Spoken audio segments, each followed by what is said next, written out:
درس میں سورہ بقرہ رکوع پر بات ہو چکی ہے. اس میں تذکرہ یہ تھا کہ پوری قوم اپنے فسق و فجور کی بنا پر عذاب کی مستحق ہو گئی. کہا گیا تھا کہ دروازے میں داخل ہوتے ہوئے حتتن کہو. انہوں نے بجائے حتتن کے ہندتن کہا. حتتن کے معنی ہم مغفرت چاہتے ہیں اور ہندتن کے معنی گیہوں ہے بھوسے میں. انہوں نے گویا اس جملے کو ایسا بدلا کہ مذاق بن گیا. اس کی بنا پر وہ فاسق قرار پائے اور مستحق عذاب ہوئے.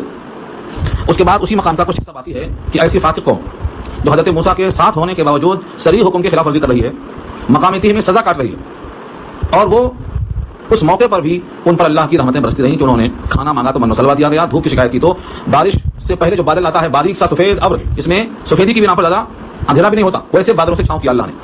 کالے بادل تو اندھیرا کر دیتے ہیں، سفید بادل کا انتظام کیا ہے کہ چھاؤں بھی رہے اور سیاہی بھی محسوس نہ ہو. اس موقع پر انہوں نے شکایت کی کہ ہم کو پانی چاہیے، پانی کی قلت ہے. اللہ نے ان کی شکایت کو دور کرنے کے لیے اس آیت میں اسی کا تذکرہ ہے کہ حضرت موسیٰ سے کہا کہ آپ اپنی لاٹھی کو پتھر پہ ماریے. حضرت موسیٰ کی وہی لاٹھی جو ہاتھ میں تھی جس سے پہلے وہ بکریاں ہکالتے تھے، پتے جھاڑتے تھے، ٹیکا لگاتے تھے، اور اسی لاٹھی کے بارے میں اللہ نے ہم کلامی کا آغاز کیا تھا. وَمَا تِلْكَ بِيَمِينِكَ يَا موسیٰ، آپ کے ہاتھ میں ہے کیا ہے موسیٰ؟ انہوں نے صرف کہہ دیا ہوتا قَالَ هِيَ عَصَايَ، میری لاٹھی ہے، تو بات ختم ہو جاتی. لیکن قَالَ هِيَ عَصَايَ کے بعد لمبی تقریر کر دیا کہ میری لاٹھی ہے، میں تو ٹیکا لگاتا ہوں، پتے جھاڑتا ہوں، بکریاں ہکالتا ہوں اور بہت سے کام کرتا ہوں. اللہ نے وہ بہت سے کام میں سے ایک کام یہ بھی دیا کہ اسی لاٹھی کو پتھر پہ مارو. بھلا لاٹھی اور پتھر سے کیا تعلق پانی کا؟ معجزہ کہتے ہی اسے کہ جو عقل میں نہ آئے. معجزہ بنا ہے عجز سے، عین جیم سے، عجز، کسی کو عاجز نہیں، ساری کائنات کو عاجز کر دینے والا. دنیا میں کوئی نہیں ہے جو پتھر پہ لاٹھی مارتے پانی نکل جائے. ہے کوئی؟ اور قلت کیوں آتی؟ پانی پر، پانی اور پتھر اور لاٹھی تینوں میں کوئی جوڑ نہیں ہے. لیکن جب اللہ چاہتے ہیں تو جو چاہتے ہیں وہ کرتے ہیں. وہی پتھر جو پانی سے بالکل خالی ہوتا ہے، وہ لاٹھی جو دوسرے کام کا بنائی گئی ہے. حضرت موسیٰ نے اللہ کے حکم سے اس لاٹھی کو اس پتھر پہ مارا تو مارتے ہی ایک نہیں چشمے 12 نکلے. ایک مار میں پانی کا نکلنا یہ بھی معجزہ ہے، اور ایک مار سے 12 چشمے نکلنا یہ اور بڑا معجزہ ہے. ایسے معجزات کو دیکھ کر بھی ان کی آنکھیں نہیں کھلی. اس کا صحیح مطلب یہ ہوتا ہے کہ آنکھیں کھولنے کے لیے اللہ کی طرف سے ہدایت کا فیصلہ ہونا ضروری ہے. معجزات سے آنکھیں نہیں کھلتی. ساری کائنات میں دلائل بھرے پڑے ہیں لیکن لاکھوں لوگ خدا کے غیر کی پرستش میں لگے ہوئے ہیں، ان کی آنکھیں نہیں کھلتی. جس طرح آپ ان کی عبادت پہ تعجب کرتے ہیں، وہ بھی ہماری بہت سی باتوں پر تعجب کرتے ہیں، کیونکہ ہمارے ان کے بہت سے کام مشترک ہو چکے ہیں آج کل رسم و رواج کی وجہ سے. تو معجزات سے آنکھیں نہیں کھلتی. اس آیت میں یہی واقعہ بیان ہو رہا ہے. وَإِذِ اسْتَسْقَىٰ مُوسَىٰ لِقَوْمِهِ اسْتَسْقَىٰ.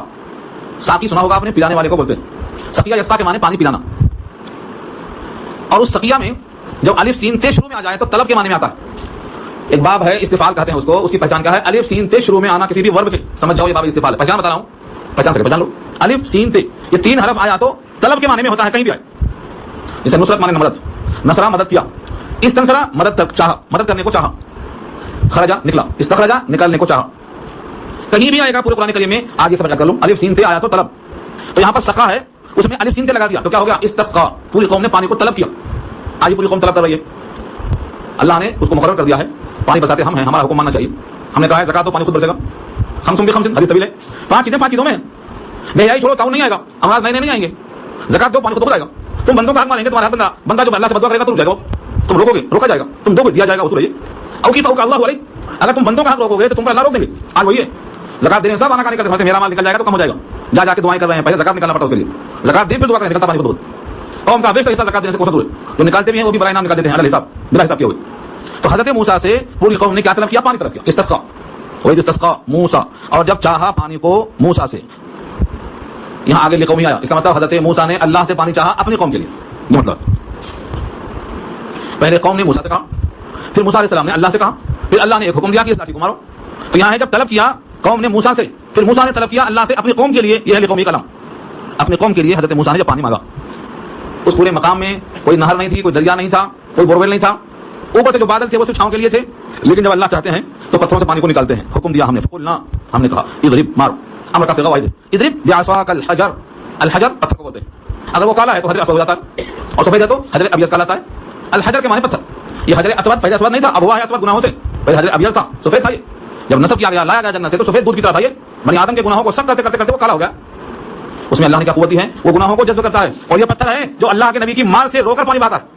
یہ جا چکا ہے. پتھروں میں سے بعض وہ ہیں جو اللہ کے خوف سے پھٹ جاتے ہیں، لڑک جاتے ہیں، شک ہو جاتے ہیں. اللہ کا خوف ان پتھروں کو ہوتا ہے. وَإِنَّ مِنْهَا لَمَا يَشَّقَّقُ فَيَخْرُجُ مِنْهُ الْمَاءُ. یا یہ پھٹ جاتے ہیں تو پانی نکلتا ہے. یہ خدا کے خوف سے پھٹتے ہیں. یہاں ڈنڈا مارنا بھی خدا کے حکم سے تھا، اسی واسطے اس کا پھٹنا اور پانی کا بہنا سب اللہ کے حکم سے. یوں تو کائنات میں کوئی چیز بلا اللہ کی مرضی اور حکم کے ہوتی ہی نہیں. ہم سمجھتے ہیں میں نے کیا، ہم نے کیا، ہم نے وہ کیا، ہم نے یہ کیا. لمبی سناتے ہم نے کچھ نہیں کیا، عقیدہ ہونا چاہیے. ہم کچھ کر بھی نہیں سکتے جب تک اللہ نہ چاہے. تم کچھ نہیں کر سکتے. وما تشاؤون الا ان یشاء اللہ رب العالمین. اللہ نہ چاہے تو تم کیا کر سکتے؟ اللہ نے کہا ہم کفر پہ راضی نہیں ہیں. نبی صلی اللہ علیہ وسلم سے خطاب ہے، اگر آپ ان سے راضی بھی ہو جائیں تب بھی ہم راضی نہیں. کفر پہ راضی نہیں. ولا يرضى لعباده الكفر وان تشكروا يرضوا له. ہاں شاکر بنیں گے آپ تو اللہ راضی ہوگا. اور شاکر بننے کا مطلب یہ ہے کہ آپ اس کا اعتراف کریں ہم سے کچھ نہیں ہوتا, ہوتا آپ سے. ہم نے کچھ نہیں کیا, آپ نے کیا. ہم تو دکھائی دیتے ہیں. بچہ پیدا ہوا اللہ فرماتے ہیں ہم نے پیدا کیا, غلہ پیدا ہوا اللہ فرماتے ہیں ہم نے پیدا کیا, بارش ہوئی اللہ فرماتے ہیں ہم نے بارش کیا. ہم سمجھتے ہیں کہ ہم نے یہ کیا, ہم نے حرکت ضرور کی. کسان نے صرف گیہوں ڈال دیا کھیت میں, بس نکالا نہیں, اس نکالنا تو اللہ کا کام ہے. تو یہاں پر یہ اشارہ یہ ہے فقل نضرب بعصاک الحجر, ہم نے کہا مارو اپنے لاٹھی کو پتھر پہ. کوئی خاص پتھر تھا یا عام پتھر تھا؟ اکثر لوگ سمجھتے ہیں کہ عام پتھر ہے, مگر نہیں. الحجر میں جو الف لام ہے یہ پراپر نون کے لیے ہے. ہاں اللہ کی کتاب میں ہر لفظ میں نقطہ ہے, سمجھ میں آئے تو ہے, نہیں تو نہیں. الحجر میں جو الف لام لگا ہے اس کا مطلب یہ ہے کہ کوئی خاص پتھر تھا, پراپر نون بتا رہا ہے. عام پتھر ہوتا تو کہیں بھی مار تو پانی نکل جاتا, نہیں, ایک مخصوص پتھر ہے. اور وہ پتھر حضرت موسیٰ کے ساتھ بہت دن تک لگا رہا. سورہ احزاب پارہ 22 میں ایک واقعہ ہے آخری رکوع میں. حضرت موسیٰ کی قوم نے ایک الزام لگایا تھا حضرت موسیٰ پہ. اللہ نے اس الزام کو دھلنے کے لیے اس پتھر پر لگایا کام پہ. کہا جب موسیٰ نہانے جائیں اور کپڑا نکال کے تم پر رکھیں, صاف جگہ دیکھ رکھتا آدمی, کپڑا نکالنے والا صاف جگہ دیکھ رکھتا ہے, چکنا پتھر دیکھ کے اس پر رکھ دیا, اور جیسے وہ نہانے مصروف ہوئے یہ پتھر کپڑا لے کے چل دیا. اب ان کو احساس ہوا کہ میرا کپڑا گیا تو میں کیا پہنوں گا. اس پتھر کے پیچھے 120 حجر کہتے ہوئے ڈنڈا لے کے جو نکلے ہیں تو یاد ہی نہیں آیا کہ میں کپڑے میں ہوں کہ میرے کپڑے میں ہوں. وہیں جا کے رکے جہاں مقصد کا نکال لگا. پورے سرداروں کی محفل, ان کا جو ہے تھا کچھ بھی نہیں تھا, ان کا شبہہ دور ہو گیا. انہوں نے پتھر کو مارا, پتھر پہ نشان پڑ گئے. وہ تفسیر واقعہ سورہ احزاب پارہ 22 کے آخر میں, پارے کے آخر میں نہیں, سورہ احزاب کے آخر میں پورا واقعہ وہاں آئے گا. تو وہ پتھر یہی پتھر ہے جو آپ کے ساتھ تھا. پتھر پہ مارتے ہی فنفجرت, نکلے اس سے کیا نکلے, 12 عینن چشمے, 12 چشمے نکلے. چشمے 12 کیوں نکلے؟ تاکہ ہر قبیلے کو, ہر خاندان کو اپنا الگ الگ مشرب اور پنگھٹ معلوم ہو جائے. کیونکہ اولاد یعقوب میں آپ کو معلوم ہے حضرت یعقوب کی اولاد سے 12 قبیلے نکلے ہیں. 12 قبیلے, 12 خاندان چلے ہیں. حضرت یعقوب ان کے 12 بیٹے, ایک تو بنیامین, ایک یوسف, یہ دونوں سگے ہیں, ماں باپ ایک ہے. اور باقی جو 10 ہیں باپ ایک ہے, ماں الگ ہے. وہ 12 کے بارے پورے خاندان بٹے چلے گئے, قبیلے بن گئے ان کے. تو جہاں جہاں یہ تھے 12 قبیلے تھے. قد علم كل اناس مشربهم, جان لیا ہر انسان نے ان میں سے اپنے اپنے مشرب کو. مشرب کے معنی پانی پینے کا مقام. اردو میں جو مشرب استعمال ہے, آپ کا مشرب کیا ہے, یعنی ہم مشرب ہے یہ, ہمارا ہم مسلک ہے یہ, ہمارا عقیدہ, ہماری فکر, ہماری سوچ ہم سے ان سے بالکل ملتی جلتی ہے, ہم نوا ہے, ہم مشرب ہے. کسی آدمی میں اگر ذہنی توازن ہے, توافق ہے, تو اس کو ہم مشرب کہا جاتا ہے. یہاں مشرب سے مراد پنگھٹ ہے, اپنا گھاٹ سب کو معلوم. اب اللہ تعالیٰ فرماتے ہیں کلوا واشربوا من رزق اللہ, کھاؤ اور پیو اللہ کے رزق میں سے. اللہ نے کہا پہلے کھاؤ, اس کے بعد کہا پیو. حالانکہ اس آیت میں کھانے کا تذکرہ آیا, لیکن نعمتوں کا ذکر شروع میں آ چکا ہے. اب پانی کے بغیر کھانا مشکل تھا, شکایت دور ہو گئی ہے, اب جو تمہیں کمی تھی پانی کی ختم ہو گئی. کھاؤ پیو اللہ کے رزق سے. رزق میں کے معنی روزی کہتے ہیں اردو میں, لیکن رزقہ کے معنی ہر ضرورت کی تکمیل کہتے ہیں. رزق صرف کھانا نہیں ہے. کلوا واشربوا من رزق اللہ, کیونکہ کھانا اور پینا یہ جزو اعظم ہے رزق کا. جیسے انسان صرف مٹی سے نہیں ہے, انسان کے اندر جو جزو غالب ہے وہ مٹی ہے, تو کہا انسان مٹی سے بنا ہے. جو انسان کے اندر زیادہ ہے وہ مٹی کا عنصر غالب ہے, تو مٹی سے بنایا کہا دیا. ورنہ انسان میں 4 جزء ہیں, آگ مٹی پانی ہوا, چاروں ہیں اس کے اندر. ایسے کیوں بنا کہا جزو غالب. تو ایسے یہاں بھی جو جزو غالب ہے وہ کھانا اور پینا ہے, ورنہ رزق میں ہر چیز آتی ہے. بندے کے لیے ہر ضروری چیز سب رزق میں آتی ہے, جس میں کھانا پینا جزو اعظم ہے. کپڑا بھی رزق ہی ہے, کپڑا اس کے بعد نمبر آتا ہے. نان نفقہ پہلے بولتے لوگ, نان نفقہ کے بعد سکنا بولتے, رہنے کی جگہ. کپڑا بعد میں, ذکر مصروفیات سب بعد میں. بیسک چیزیں کیا ہیں, کھانا پینا رہنا. اس لیے اللہ نے کا ذکر فرمایا ولا تعثوا فی الارض مفسدین, اور مت فساد کرو زمین میں, مت پھرو زمین میں فساد کرتے ہوئے. تعثوا, یاسو تعثو کے معنی آتے ہیں پھرنا. نیت کیا تھی, مفسدین فی الارض, زمین میں. زمین میں مت پھرو فساد کرتے ہوئے. فساد کرنا کس کو بولتے ہیں؟ کسی کو مار دیا تو قتل ہے, اور کسی انسان کو لوٹ لیا تو ڈکیتی ہے, کسی کو چوری کر لیا تو چوری ہے. ہر چیز کے الگ الگ نام ہیں. تو فساد کسے کہتے ہیں؟ مفسرین کہتے ہیں فساد کی تعریف میں ہر وہ عمل جو امن کو ختم کر دے اس کو فساد فی الارض کہا جائے گا, جس کو ہم اردو میں کہتے ہیں نقض امن کا خطرہ ہے. نقض امن, نقض توڑنا, امن موجود ہے اس کو توڑ دے رہا. ہر وہ عمل جو نقض امن کا باعث بنتا ہو اس کو فساد فی الارض کہا ہے قرآن نے. جب بھی کبھی ایسا موقع آتا ہے تو اس کو مفسد کہا جاتا ہے. لیکن فساد کرنے والے اپنے آپ کو نہیں سمجھ پاتے کہ ہم مفسد ہیں, ان کے دماغ میں آتا نہیں. اب وہ کون کون سا عمل ہے؟ اللہ نے حکم دیا ہے ہر حق والے کا حق دے دو. ایک چھوٹا سا اشارہ ہے, وآتوا حقہ یوم حصادہ, کھیت کا حق دے دو کھیت کے کٹنے کے دن. آتوا ذی حق حقہ, ہر حق والے کا حق دے دو. ایک آرڈر اللہ کا. اب اگر کوئی شخص, تو آگے جواب لو تاکہ بعد میں کو تعامل ہو رہا ہے, آگے گھسنے میں, گردن پھلانے میں موقع دینا چاہیے. ہم گردن پھلانے کا موقع نہیں دینا چاہیے, آگے بڑھنا چاہیے, اور تھوڑی دیر کے بعد موبائل بند کرنا چاہیے تاکہ کوئی بیچ میں آئی نہ. تو ایک اللہ کی طرف حکم ہے کہ ہر حق والے کا حق دے دو. اب اگر کوئی شخص نماز نہیں پڑھتا ہے تو وہ اللہ کا حق نہیں دے رہا. یہ کیا ہے؟ فساد فی الارض ہے. یہ بھی فساد فی الارض ہے. کیسے ہوتا فساد اس سے فساد کیسے ہوگا؟ اس کے اسباب الگ الگ ہیں, شکلیں الگ الگ ہیں. لیکن جب بندہ اللہ کا حق نہیں دے گا تو اللہ تعالیٰ کی طرف سے جو چیزیں اس پر رحمت کی شکل میں آنے والی تھی سب رک جاتی ہیں, اس کو بے چین کر دیتی. تو اس سے متعلقہ جتنے لوگ ہیں اس بے چینی کے بعد باعث ان کے حق ادا نہیں ہوتے, اور سارے حقوق والے کھڑے ہو جاتے, فساد شروع ہو جاتا. تو بظاہر لگتا ہے کہ نماز نہیں پڑھے تو کیا ہوا, زکات نہیں دی تو کیا ہوا, فلاں کام نہیں کیا تو کیا ہوا. جب بندے کا حق نہیں دیں گے تو بندہ اللہ کی طرف سے جو رحمتیں حاصل کرتا رہتا ہے, اللہ تعالیٰ اپنے اس رحمت کو روک لیتے ہیں. ابتلا اور آزمائش, مثلا بارش کو روک لیا, یہ کیا ہے؟ رحمت تو ہے. اللہ نے موسم پر بارش نہیں برسایا تو ہم کیا سمجھتے ہیں مانگ کے لو, مگر روکا کیوں نہیں سوچا کبھی؟ موسم ہو گیا بارش کا, اس کو ہم کہتے ہیں پیر نابالغ. پیر صاحب پیر ہو گئے مگر نابالغ ہیں. موسم بارش کا آیا مگر بارش نہیں آئی, سب مانگنے پہنچ گئے, مگر کبھی نہیں سوچا کہ بارش رکی کیوں, اور کس نے روکا, اور کس سے روکا. یہ اسباب کہتے ہیں. حکیم ڈاکٹر میں ہی فرق ہے. حکیم صاحب کیا ہے, جڑ تلاش کرتے, بیماری کیوں آئی, اس کے اندر علت کیا ہے. اور جب تک ریزن تلاش نہیں کر سکیں گے اعلان نہیں کر سکیں گے. امت چاہتی ہے کہ ہماری مرضی چلتی جائے, ہم جب آرڈر دیں اللہ کو پانی برسا دینا, ہم زکات نہیں دیں گے ہماری مرضی. یہ ایک عمل ہے اللہ نے کہا دیا ہر حق والے کا حق دے دو. آپ نے زکات نہیں دیا, بارش رک گئی, بارش رک گئی, کائنات پریشان ہو گئی. تو یہ بظاہر ایک لگتا ہے کہ فساد نہیں ہے, مگر فساد ایسے ہوتا. تو خلاصہ کیا نکلا اس کا, ہر وہ عمل جس میں کسی کا حق پوشیدہ ہو اور حق نہ دیا جائے وہ فساد فی الارض کا سبب ہے, یہ اصول بنتا ہے. چاہے وہ اللہ کا حق ہو, رسول اللہ کا حق ہو, قرآن کا حق ہو, بیوی کا حق ہو, بچوں کا حق ہو, پڑوسی کا حق ہو, مسافر کا حق ہو, یتیم کا حق ہو, کسی کا کوئی بھی حق ہو, اگر وہ حق روکا گیا فساد فی الارض ہے. ہاں نتائج جلدی ظاہر ہوں یا دیر سے ظاہر ہوں, کبھی ظاہر نہ بھی ہوں, لیکن فساد فی الارض یہی ہے کہ حق والے کا حق روک دیا جائے. جتنا زیادہ کسی کا حق روکا جائے گا اتنا زیادہ فساد کا سبب بنے گا. یہاں تک بات مکمل ہو گئی. اب پوری قوم نے پانی پی لیا اور کھانا کھا لیا, اور اللہ کا یہ حکم آ گیا کہ فساد مت کرو زمین میں. اب وہ حضرت موسیٰ سے کیا کہہ رہے ہیں کہ ہم ایک ہی کھانا کب تک کھائیں, ہم ایک ہی قسم کے کھانے پر قناعت نہیں کر سکتے, ہمیں تو ہماری مرضی کا کھانا چاہیے. اللہ نے من اور سلوا دیا, حلوہ بٹیر دیا, پتھر سے بارش کا پانی دے دیا. اب پانی ہم پی کے کھانا کھا کے ہم مست تو ہیں, لیکن ایک کھانا کھاتے کھاتے ہم مکا گئے. وَإِذْ قُلْتُمْ يَا مُوسَىٰ لَن نَّصْبِرَ عَلَىٰ طَعَامٍ وَاحِدٍ, طعام واحد مانے ایک کھانا, وہ کون سا, وہی ایک. جب دیکھو بریانی, بیدار ہو گئے ہم بریانی کھاتے کھاتے, جب دیکھو بریانی. پوری قوم کہتی ہے یہ من سلوا کب تک کھائیں گے, جب دیکھو وہی بٹیر, جب دیکھو وہی ترن زمین. ایک کھانا ہم نہیں کھا سکتے, ہمیں الگ الگ کھانے دیجیے. کوئی قصہ مشہور ہے, کسی نے کہا بھائی ایک کھانا ملے گا, کوئی ایک اناج منتخب کر لو. بادشاہ کو جب پکڑا گیا, قیدی بنایا گیا, تو کہا ایک کھانا منتخب کر لو. انہوں نے بابا جی سے کہا بھائی کیا کروں, کہا چنا مان لو, چنے کی دال, سب کا اسی سے چنے کی دال لے لیا. کہا ایک کام کرنا ہے, کہا بچوں کو پڑھانے کا کام لے لو, بچوں کو پڑھائیں گے سارے کام بچے کریں گے, اور چنے کی دال سے سارے کام کر دیں گے. تو بابا جی اچھا رہا, تو ایک سے کئی کھانا بنا سکتا, اسی سے مٹھائی بناتا, اسی سے روٹی بناتا, اسی سے سالن بناتا, سارے کام کر لیتا. یہ قوم کو بنا بنایا ملتا تھا, ایک کھانے پر قناعت نہیں کر سکے. کھانا خراب نہیں تھا, سرنجمین میٹھا حلوہ تھا. من اور سلوا کا مطلب کیا ہے, گوشت کھاؤ میٹھا کھاؤ, سو جاؤ, کھانے کے پانی اللہ کی طرف سے. لیکن جب دماغ خراب ہوتا ہے تو آدمی ایسی خواہشیں کرتا ہے, قناعت نہیں. قناعت بہت بڑی چیز ہے, خواہشیں. یہ ایک کھانے پر ہم قناعت نہیں کر سکتے. کیا پیٹ نہیں بھرتا تھا, کیا بھوک لگتی تھی, نہیں, پیٹ بھرتا تھا, کیونکہ بہترین قسم کا یہ گوشت ہے. سب سے بہترین گوشت ہوتا ہے وہ پرندے کا ہوتا ہے, زود ہضم ہوتا ہے, لطیف ہوتا ہے, تمام گوشت کے مقابلے میں زود ہضم ہوتا ہے. مگر گوشت کھانے کے بعد, حلوہ کھانے کے بعد, پانی پینے کے بعد میں اب شکایت کیا ہے, یہ کھانا کیسے کھائیں. اللہ نے ان کی بات پر تبصرہ کیا ہے کہ تم ادنا چیز مانگ رہے ہو, دیکھو اعلیٰ چیز کو چھوڑ کے. ادنا جو چیز گھٹیا ہے, گھٹیا چیز کو تم مانگ رہے ہو, اور اعلیٰ چیز کی تم ناقدری کر رہے ہو. ناقدری کا اور بڑا سخت ہوتا ہے. دیکھو اللہ الفاظ سخت ہے. وَإِذْ قُلْتُمْ يَا مُوسَىٰ, اور جب تم نے کہا ہے موسیٰ, لن نصبر, ہم ہرگز صبر نہیں کر سکیں گے. جب لن آ جائے, لن عربی میں لن اور اردو میں ہرگز, دونوں اکول ہے, برابر. ہم ہرگز صبر نہیں کر سکیں گے علی طعام واحد, ایک کھانے پر. لہذا فادعوا لنا, دعا کرو ہمارے لیے, ربک, اپنے رب سے, یخرج لنا, کہ وہ نکالے ہمارے لیے, مما تنبت الارض, ان میں سے جو زمین اگاتی ہے. زمین کیا کیا اگاتی ہے, اس میں ہمیں تو ہر چیز چاہیے. یہاں تو چند نام دیا اللہ نے, من بقلھا, ترکاریاں, قصائھا, ککڑیاں, فومھا, گیہوں, عدسھا, مسور, بصلھا, پیاز. یہ کچھ نام بتائے ہیں, اور بھی خواہشیں رہی ہوں گی, لیکن مما تنبت الارض, جو زمین اگاتی ہے ہمیں اگنے والی شے چاہیے. یا اوپر سے برستا ہے ترن زمین حلوہ, اوپر سے آتا ہے پرندہ, یا میں نہیں, ہمیں تو زمین سے چاہیے. اللہ قادر مطلق ہیں, دینے میں تعامل کیوں ہے. لیکن اللہ فرماتے ہیں کیا تم لوگ ہو کہ تم ادنا چیز مانگتے ہو, بہتر چیز کو چھوڑ رہے ہو. قال, فرمایا, اتستبدلون, کیا تم بدلنا چاہتے ہو. میں نے سنایا تھا آپ کو الف سین تے, الف سین تے, یہاں جو تے آ گیا ہے بیچ میں, یہ صیغہ حاضر کی وجہ سے آ گیا, ورنہ الف سین تے یہاں بھی ہے, چاہنے کے معنی میں ہے, اور باقی بدلنا اردو میں استعمال ہے. پیر بدل دیا, کپڑا بدل دیا, جوتا بدل دیا, بدلنا اسی بدلنے کے معنی میں ہے. اتستبدلون, کیا تم بدلنا چاہتے ہو, کیا بدلنا چاہتے ہو. الذی هو ادنا, جو کہ وہی ادنا ہے, یعنی گھٹیا چیز ہے, بالذی هو خیر, مقابلے میں اس کے جو کہ بہتر ہے. بہتر ہے, حلوہ کھاتے ہیں, لیکن تم اس کو چھوڑ کے ادنا چیزیں مانگتے ہو. مجھے اس آیت میں بڑا مزہ آتا ہے. اللہ نے بھی ان تمام کو گھٹیا کہا. کس کو, یہ پیاز کو, اور آپ کے مسور کی دال کو. یہاں بڑا بڑا محاورہ ہے, یہ منہ مسور کی دال. میں بتاؤں کون بنایا محاورہ, یہ کیا ہے اس میں خوبی, یہ منہ مسور کی دال بڑا محاورہ ہے. اللہ نے گھٹیا کہا ہے اس کو. جتنے لوگ ہیں سب کے سب تعریفیں کرتے ہیں. اس میں ککڑی, ترکاری, گیہوں اور مسور کی دال اور پیاز کی دال, ان سب کو اللہ نے گھٹیا کہا. کس کے مقابلے میں, من اور سلوا کے مقابلے میں, گوشت اور میٹھے کے مقابلے میں اس کو گھٹیا کہا. اور یہ انسان کی فطرت ہے, یہ ڈرا ڈرا کر سبزیاں مانگی کر دے لو, بہت ڈرائے, اتنا ڈرائے کہ مر جاؤ گے, حالانکہ کچھ بھی کھاؤ مرنا ہے. اور وہ جو وقت مقرر ہے اللہ کا اوپر چلنے والا نہیں ہے, یہ معلوم ہے, پھر کیا پریشانی ہے. مرنا یقینی اور مرنے کا دن مقرر ہے, یہ دو چیزیں فکس مان لیا ہم نے, تو پھر کیا خوف ہے, کیا کچھ دوسرا کھانے سے موت پہلے آ جائے گی. یہ سب دماغی فضول ہے.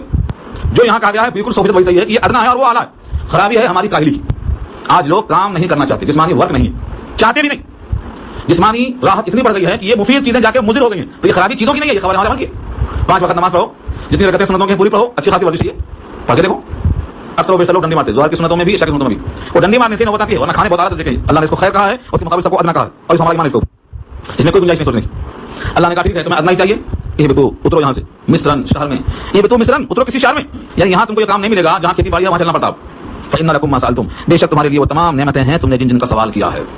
سوال کا جواب ہے, جگہ الگ ہے, یہاں سے نکلو. اب یہاں خدا کی طرف سے بادلوں کی چھاؤں نہیں ملے گی, اور نکلا ہوا پتھر کا پانی نہیں ملے گا, اور من سلوا سے تم محروم ہو گئے. اب چلو کھیتی کرو.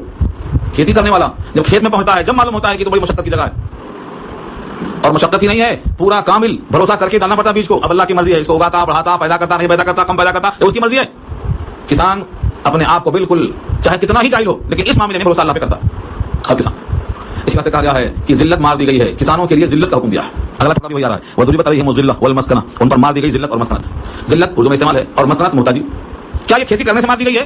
بہت سی روایتیں بخاری میں آئی ہیں مزارعات کے بیان میں, کھیتی کرانے کے بیان میں, اگر کھیتی کرنے والا نماز کا پابند ہے، شریعت کا پابند ہے تو وہ مستثنا ہے، لیکن ہوتا یہ ہے عام طور سے کھیتی کرنے والے بیل کے ساتھ، گائے کے ساتھ، بھینس کے ساتھ آنے سے ناپاک رہتے، کپڑے پہ پیشاب کی پڑ جاتی، اور بیشتر نماز نہیں پڑھتے اسی وجہ سے، بیل کو لے کے پیشاب کر دیا، بھینس کو لے کے پیشاب کر دیا، کپڑے گندے ہیں، حالانکہ وہ چاہے تو دھل سکتا ہے لیکن کہاں دھوئے، تو نماز چھوڑ دیتا، اور جو نماز چھوڑ دیتا، طہارت چھوڑ دیتا، اب وہ اللہ کی رحمت کا کیسے بنے گا؟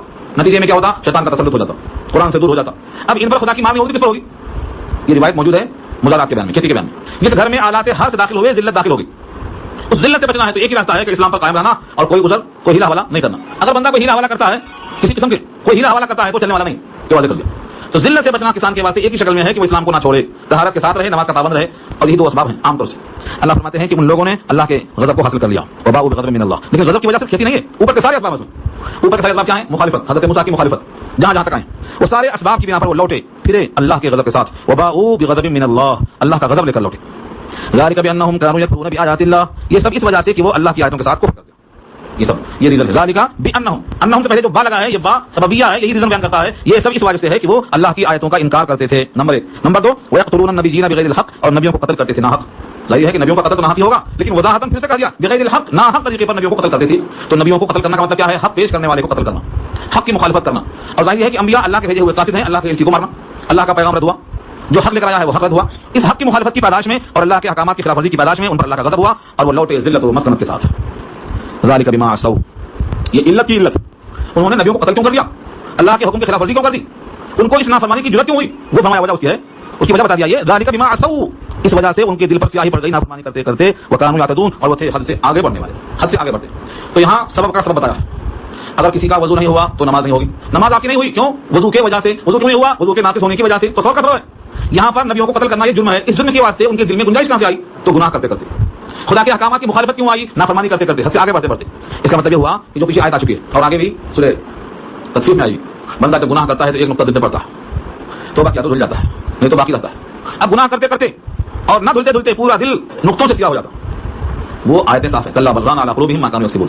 یہاں اشارہ اسی کی طرف ہے کہ پہلے انہوں نے حد سے آگے بڑھ کر نافرمانیاں کی، نافرمانیاں اتنی آگے بڑھ گئیں کہ اب ان کو اللہ کی آیتوں کی مخالفت کرتے ہوئے کوئی حجاب نہیں تھا، یہاں تک کہ جو اتنی بڑھ گئی کہ نبیوں کو قتل کرنے میں تیار ہو گئے۔ جب یہ بھی پیش آ گیا تو اب نبیوں کے قتل کے بعد وہ اللہ کے غضب کے مستحق بن گئے۔ تو یہ اسباب در اسباب ہے، اسباب در اسباب۔ اس آیت میں اللہ نے اس پیغام کو دیا تو دو باتیں ہمیں معلوم ہوئی ان دو آیتوں سے، نعمتیں بہت زیادہ ہیں، اس کے باوجود طلب آدمی کی ختم نہیں ہوتی، اور تو یہ چاہتا ہے کہ دنیا میں جنت بنا لوں، جنت بنا لوں، وہ چاہتا ہے، قناعت نہیں کرتا، اور جب قناعت نہیں کرتا ہے تو ایسی خواہشیں پوری کرتا ہے، جب وہ خواہشیں پوری نہیں ہوتی ہیں تو بے جا اقدامات کرنا شروع کر دیتا ہے، یہاں تک نوبت اس کی آتی ہے۔ تو اللہ تعالیٰ کی طرف سے بندے کو ایک توفیق ملنا چاہیے، وہ ہے قناعت، قناعت کی توفیق۔ ایک کتاب ہے نفحات العرب اور ایک نفحات الیمن، دونوں کتابیں مزے کی ہیں لیکن عربی سکھانے کو پڑھائی جاتی ہیں، لطیفے کی قصے کی کتابیں، مگر پڑھائی جاتی ہیں اس واسطے تاکہ عربی زبان صحیح طریقے سے آ جائے۔ تو ایک قصہ نقل کیا ہے اور وہ قصہ عجیب و غریب انداز سے ہے کہ اس میں قناعت نہیں تھی، جب قناعت آئی تو ٹھہر گیا۔ ایک مالک کے پاس تھا، وہ غلام تھا، مالک اپنے کو آٹا چھانتا ہوا روٹی پکواتا اور جو اس میں سے بھوسی نکلتی وہ روٹی پکا کے ان کو دیتا، تو نوکر کو غصہ آ گیا کہ مالک تو آٹا چھان کے روٹی کھاتا ہے اور جو بھوسا نکلتا ہے چھاننے کے اوپر سے وہ ہم کو روٹی پکا کے کھلاتا، لہٰذا یہاں مجھے نہیں کرنا چاہیے۔ اپنے مالک سے کہتا مجھے بیچ دو، اس کو مالک نے بیچ دیا، دوسرے کے پاس گیا، وہ ایسا مالک نکلا کہ وہ خود بھوسی کا روٹی کھاتا تھا، چھاننے کے بعد میدا بیچ دیتا تھا، بھوسی روٹی کھاتا تھا اور ان کو بتا کھائے بغیر ہو۔ اس نے کہا تو بڑی مصیبت ہو گئی، کب تک نہیں کھائے بغیر؟ مالک سے کہتا مجھے بیچ دو، اب ایک ایسے مقام پر گئے، وہ مالک ایسا تھا کہ نہ خود کھاتا تھا نہ کھانے دیتا تھا، بولتا تھا کہ اب میں پڑھتا ہوں، مطالعے کا وقت ہے اور تم یہاں بیٹھو، اس کے سر پہ چراغ دیتا، کہا تم چراغ کی دیوٹ بن کے بیٹھو، اب میں کتاب پڑھتا ہوں، ڈسٹرب نہیں کرنا، اور اس سے کون سا بیٹھا، یا تو چراغ سر پہ گرتا، ہل نہیں سکتا، مالک پڑھ رہا ہے، نہ کھاتا نہ کھلاتا نہ کھانے کا وقت آتا۔ کچھ دن کے بعد اتفاق سے مالک کو کہیں جانا ہوا، تھوڑا فری ہوا، پرانا آدمی دوست ملا، آشنا ملا، کہا میاں کہاں ہوگا؟ اس گھر میں ہوں گا، تو بابا ہے تم یہاں کیسے آ گئے؟ کہا میں نے دیکھا کہ ہر اس طرف خطرے کا بڑھتا چلا جا رہا میرا، پہلے روٹی تو کم سے کم تھی، بھوسی ہی کی صحیح، دوسرے کے پاس گئے تو کھانے نہیں ہے، اب مجھے خطرہ یہ ہے اگر اس سے کہا تم بیچنے کے لیے تو ایسا کوئی خرید لے گا تو اس کے بعد چراغ ہی نہیں ہوگا، کہے گا آنکھ کھولو بتی رکھو اور تیل ڈالوں اس میں، تو یہ خطرہ میرے سامنے آ گیا، اس بات یہیں رک گیا۔ تو قناعت اس کو آئی مگر بہت دیر سے، کتنی نعمتیں ہم کھاتے ہیں اللہ کی، کیا خواہشیں باقی رہ گئی ہیں؟ اس دنیا میں جو کچھ اللہ نے بنایا ہے اس میں سے کیا نہیں ملا؟ سب چیز ملنے کے بعد بھی ابھی آرزو ختم نہیں ہوئی، اور ہم سمجھتے ہیں کہ ہماری آرزو پوری یہاں ہو، مگر یہ ناممکن ہے، خواہشیں نہیں پوری ہو سکتی، ہمیں قناعت کرنا پڑے گا، اور یہ قناعت کے نہ ہونے سے اتنی دھاپوش ہے کہ کائنات پریشان ہے۔ ایک کماتا تھا پورے گھر کھاتے تھے، آج پورا گھر کماتا ہے کوئی بھی نہیں کھا رہا، سب پریشان ہے، قناعت نہیں ہونے کی وجہ سے۔ اللہ کی ہر نعمت اس وقت بندوں کو دستیاب ہے، پھر بھی اس میں سے غریبوں کو دیتے ہوئے دل نہیں پورا ہو رہا ہے۔